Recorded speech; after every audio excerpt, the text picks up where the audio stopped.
I promised when I got elected I'd always give it to you straight from the shoulder. The good, the bad, the truth. So as we head into Christmas weekend, I want to answer your questions about the rising number of COVID-19 cases. And I want to start by acknowledging how tired, worried, and frustrated I know you are. I know how you're feeling. For many of you, this will be the first or even the second Christmas where you look across the table, will be an empty kitchen chair there. Tens of millions have gotten sick. We've all experienced upheaval in our lives. But while COVID has been a tough adversary, we've shown that we're tougher. Tougher because we have the power of science and vaccines that prevent illness and save lives. And tougher because of our resolve. So that, let me answer some questions that lay out the steps the Vice President and I are taking to prepare for the rising number of cases experts tell us we can expect in the weeks ahead. First, how concerned should you be about Omicron, which is now the dominant variant in this country, and it happened so quickly? The answer is straightforward. If you're not fully vaccinated, you have good reason to be concerned. You're at a high risk of getting sick. And if you get sick, you're likely to spread it to others, including friends and family. And the unvaccinated have a significantly higher risk of ending up in a hospital or even dying. Almost everyone who has died from COVID-19 in the past many months has been unvaccinated. Unvaccinated. But if you're among the majority of Americans who are fully vaccinated, and especially if you've gotten the booster shot, that third shot, you have much less reason to worry. You have a high degree of protection against severe illness. But because Omicron spreads so easily, we'll see some fully vaccinated people get COVID, potentially in large numbers. There will be positive cases in every office, even here in the White House, among the vaccinated from Omicron. But these cases are highly unlikely to lead to serious illness.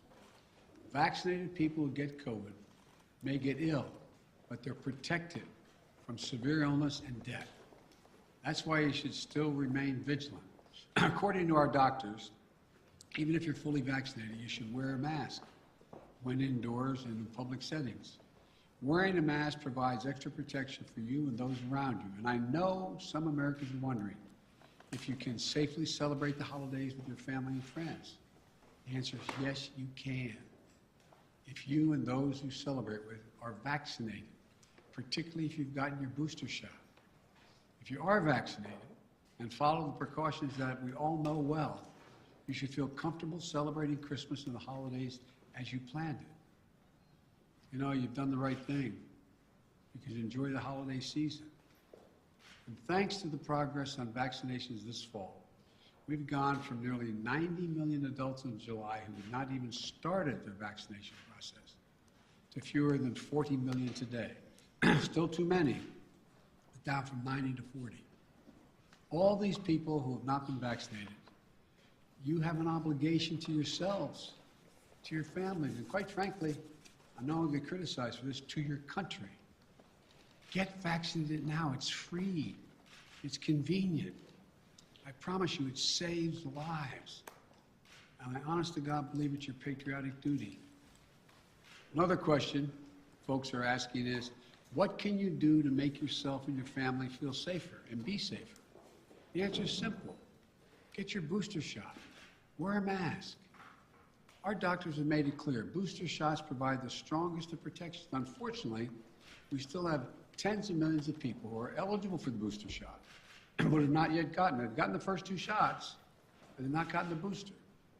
Folks, the booster shots are free and widely available. Over 60 million Americans, including 62% of eligible seniors, our most vulnerable group, have gotten their booster shots. I got my booster shot as soon as they were available. And just the other day, former President Trump announced he had gotten his booster shot. Maybe one of the few things he and I agree on. People with booster shots are highly protected. Join them. Join us. It's been 6 months or more since my second shot. If it's been 6 months or more from your second shot when I got my booster, you can get yours today. If you've been 6 months or more since your second shot. Another question that folks are asking is, are we going back to March 2020? Not this last March 2021, but March 2020 when the pandemic first hit. That's what I keep getting asked. The answer is absolutely no. No. There are three big differences between then and now. Number one, first one, more than 200 million Americans have been fully vaccinated. In March of 2020, no one was fully vaccinated. What that means is today, a case of COVID-19 for fully vaccinated and boosted person will most likely mean no symptoms or mild ones similar to the common respiratory viruses. Over 200 million Americans should have the peace of mind that they did not have in March of 2020. They're protected from hospitalization and they're protected from death. Second point, we're prepared today for what's coming. In March of 2020, we were not ready. Today, we stockpiled enough gowns, masks, and ventilators to deal with the surge of hospitalizations among the unvaccinated. Today, we're ready. And as I'll explain in a few minutes, we're going to be reinforcing our hospitals, helping them. Number three, we know a lot more today than we did back in March of 2020. For example, last year, we thought the only way to keep your children safe was to close our schools. Today, we know more and we have more resources to keep those schools open. You can get 5 to 11-year-olds vaccinated, a tool we didn't have until last month. Today, we don't have to shut down schools because of the case of COVID-19. Now, if a student tests positive, other students can take the test and stay in the classroom if they're not infected, rather than closing the whole school or having to quarantine. We can keep our K through 12 schools open. That's exactly what we should be doing. So folks, let me summarize. We should all be concerned about Omicron, but not panicked. If you're fully vaccinated, and especially if you got your booster shot, you are highly protected. And if you're unvaccinated, you're at a higher risk of getting severely ill from COVID-19, getting hospitalized, and even dying. So the best thing to do is get fully vaccinated and get your booster shot. And no, this is not March of 2020. 200 million people are fully vaccinated. We're prepared. We know more. We just have to stay focused. So that's where we stand. Now let me tell you about the additional steps I'm ordering today to take on what is coming. I know you've heard a lot of this in the news already this morning. 3 weeks ago, I laid out a COVID-19 action plan for this winter that prepared us for this moment. Today, we're making the plan even stronger. First, we're setting up our vaccination and booster efforts. We're stepping it up significantly. In the past 2 weeks, we've seen the highest vaccination rates since last spring. And we aren't as vaccinated as a country as we should be, though. That's why we have added 10,000 new vaccination sites on top of the 80,000 sites that we already had in place. And even more will open in January. I know there's some parts of this country where people are very eager to get their booster, where it's harder to get an appointment, So starting this week, I'll be deploying hundreds more vaccinators and more sites to help get the booster shots in people's arms. I've ordered FEMA, the Federal Emergency Management Agency, to stand up new pop-up vaccination clinics all across the country where you can get that booster shot. We've opened, we've opened FEMA vaccination sites in Washington State and New Mexico recently as cases have increased.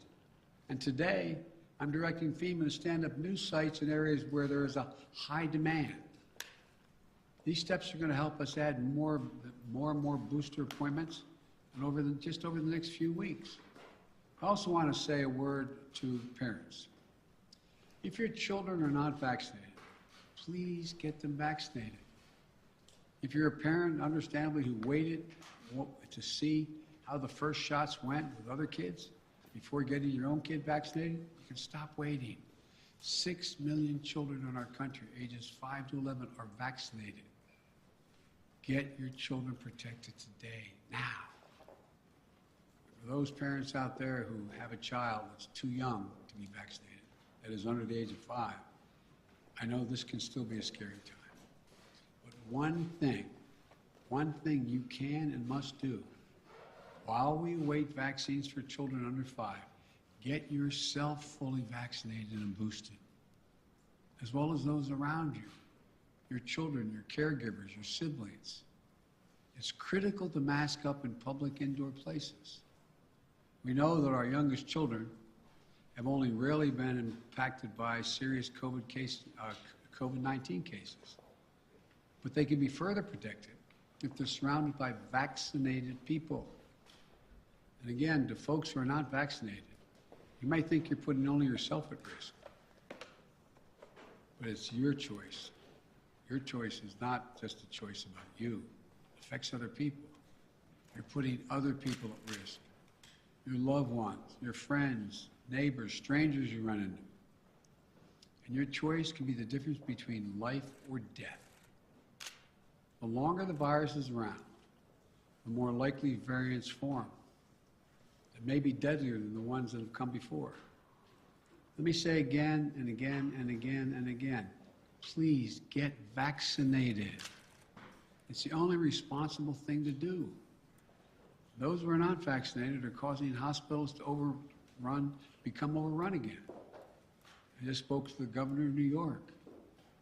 Every COVID-19 hospital means someone with a heart attack, cancer, or other serious illness may not get that bed and that life-saving care they need in the hospital.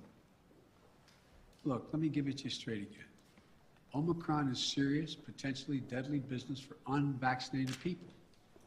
Let me be clear.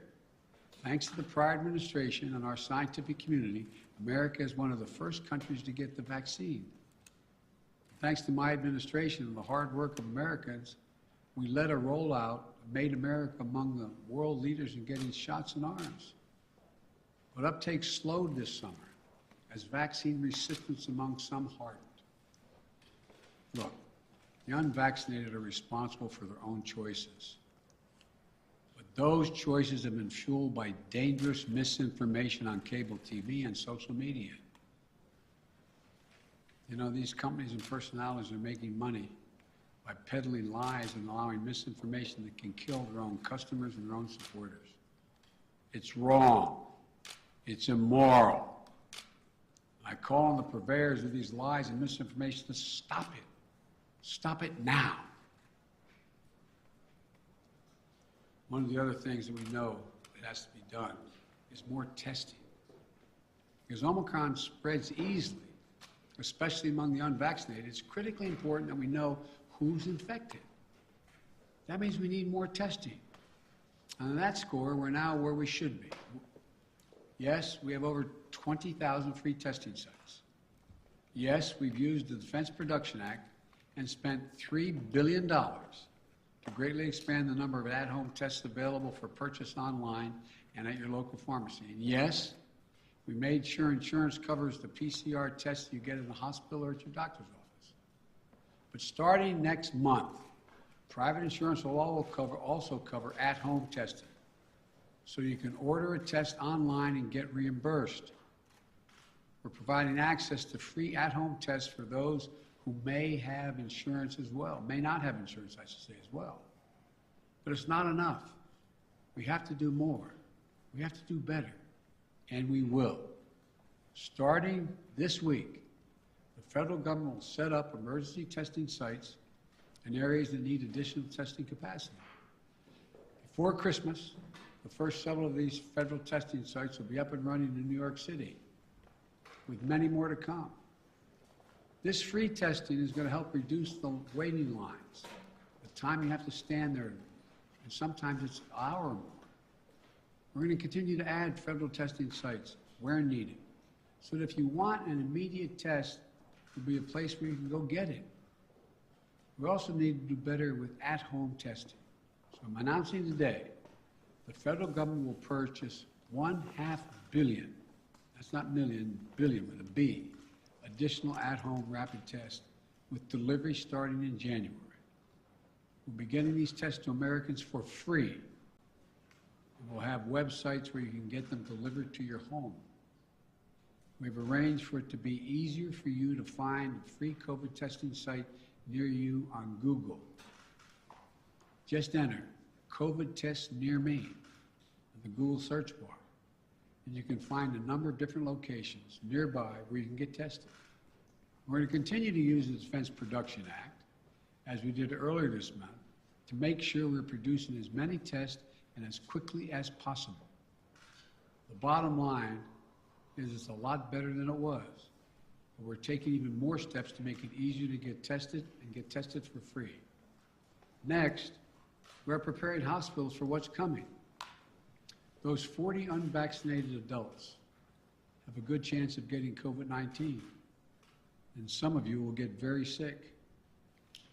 That'll mean hospitals are going to get extremely stressed again, both in terms of equipment as well as personnel to care for those who get sick. That's why my administration has stockpiled and pre-positioned millions of gowns, gloves, masks, and ventilators. We call it PPP. We're ready to send them immediately to any state that needs more. In addition, I've directed the Pentagon to mobilize an additional 1,000 troops to be deployed to help staff local hospitals and expand capacity. That's 1,000 military doctors, nurses, and medics. We've already started moving medical teams. They've already landed in Wisconsin and Indiana this week. This is on top of 300 federal medical personnel that are now on the ground, having deployed since we learned about Omicron. Look, while we know staffing is the biggest need for hospitals, some may need more beds as well. We're prepared. I've directed FEMA to activate the National Response Center and begin deploying teams now to provide additional hospital beds. We'll begin to construct emergency capacities near hospitals, in parking garages, and nearby buildings to be ready if needed. And the federal government is paying for all of this, period, all of it. Further, FEMA will deploy hundreds of ambulances and EMS crews so that if one hospital fills up, we can transport patients to beds elsewhere. This week, we'll send dozens of ambulances to New York and Maine because the COVID is spreading very rapidly to help transport patients. Our doctors, nurses, hospital staffs have gone above and beyond during this pandemic. The strain and stress is real. I really mean it. It's real. And we'll have their backs, though. We have to let them know we have their backs.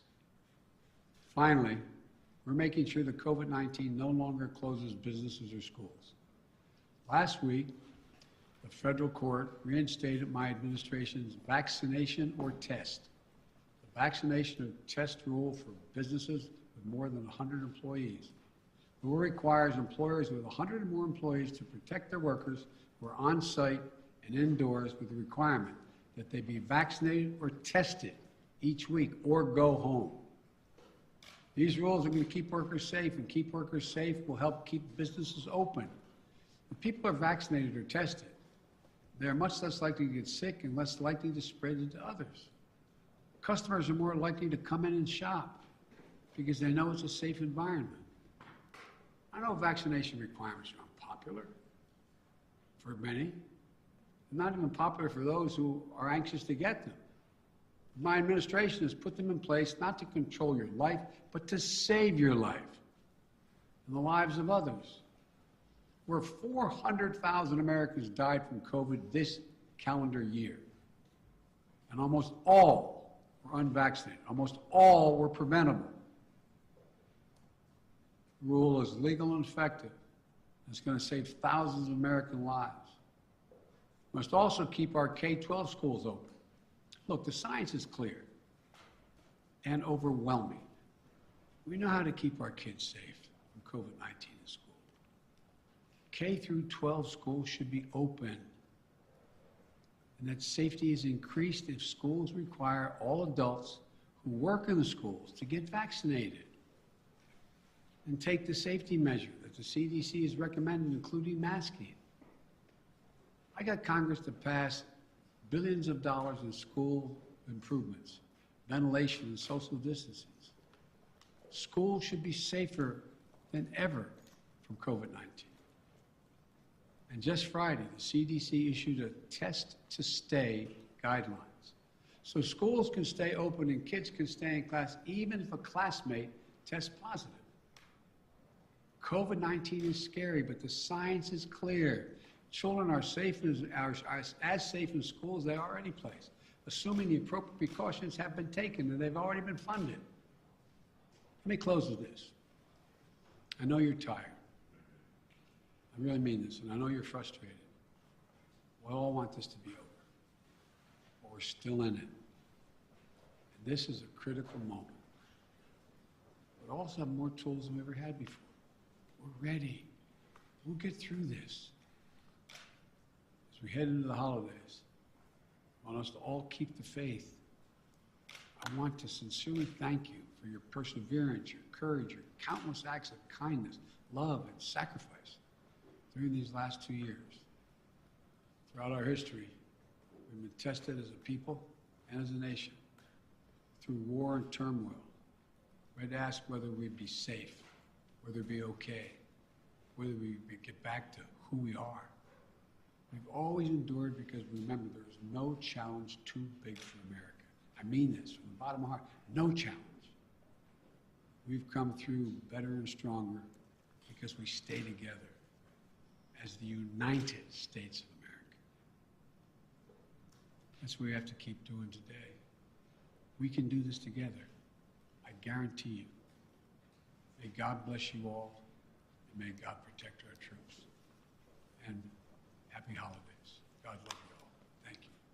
Mr. President, on testing, sir, you said we have to do better, but public health officials have been saying for months you need to surge rapid tests for just this moment. Is it a failure that you don't have an adequate amount of tests for everyone to be able to get one if they need one right now? No, it's not, because COVID is spreading so rapidly. If you notice, it just happened almost overnight, just in the last month. What's your message?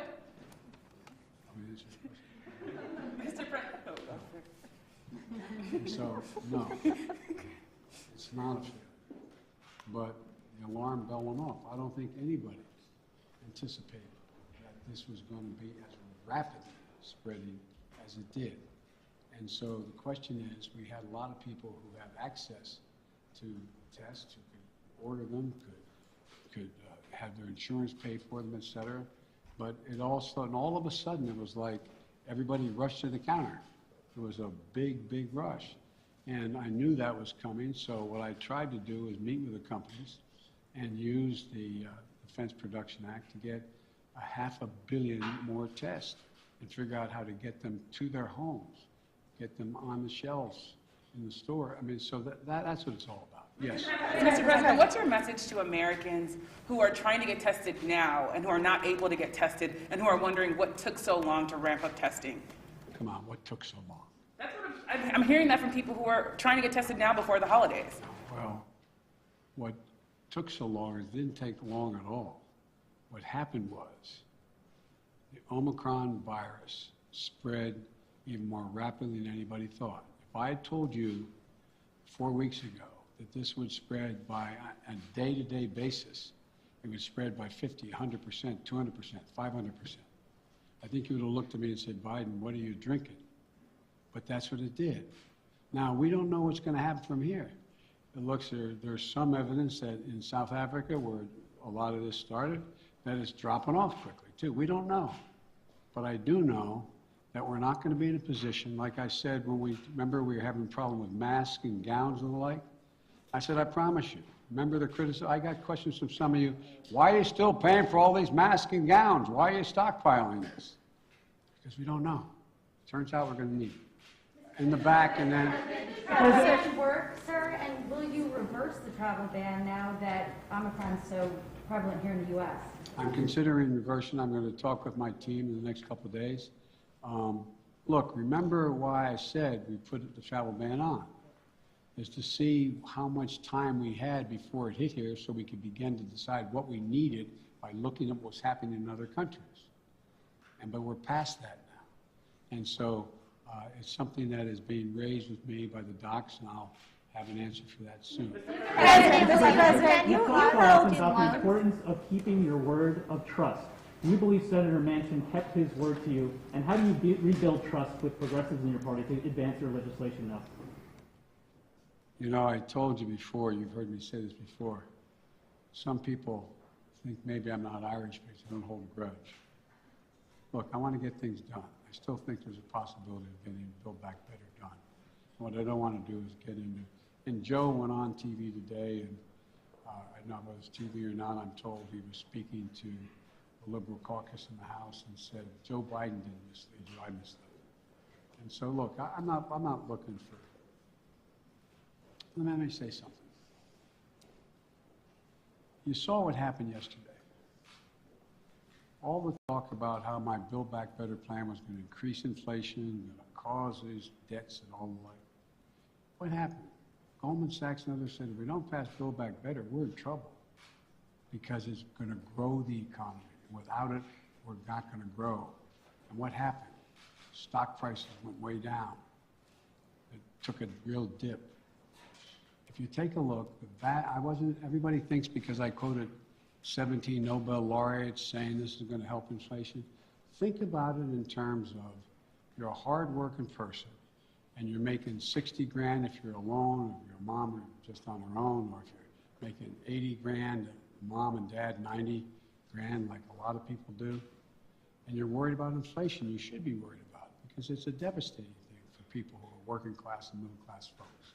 It really hurts. Where is most of the cost now? The cost is finding in gasoline, even though I was able to bring it down 12 cents a gallon, will come down more, I believe. We talked about what the cost in food prices going up, et cetera. But look what's in Build Back Better.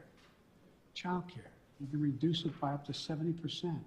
That'll be the difference between 20 million women who aren't back in the workforce being able to go back if you pass it. We're talking about health care, insulin. In a system, we got 200,000 kids with type 1 diabetes. You know what it's costing? It cost somewhere between 10 cents and $10 to come up with a formula, okay? A while ago, right? You know what it's costing on average?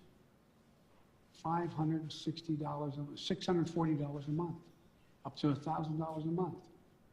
What do you do if you're a mom and a dad working with minimum wage, busting your neck? You look at your kid, and you know if you don't get that vaccine for him, if you don't get that drug for him, if you don't get be able to take that, what happens? They're likely to go in a coma, maybe die. Not only do you put the kid's life at stake, you strip away all the dignity of a parent looking at their child. I'm not joking about this. Imagine being a parent, looking at a child, and you can't afford. You have no house to borrow against. You have no savings. It's wrong. But all the things in that bill are going to reduce prices and cost for middle class and working class people. It's going to reduce their cost. What's inflation? Having to pay more than the money you have because things have gone up. Well, bring down all those costs across the board from child care to a child care tax credit. But I'm not supposed to be having this press conference.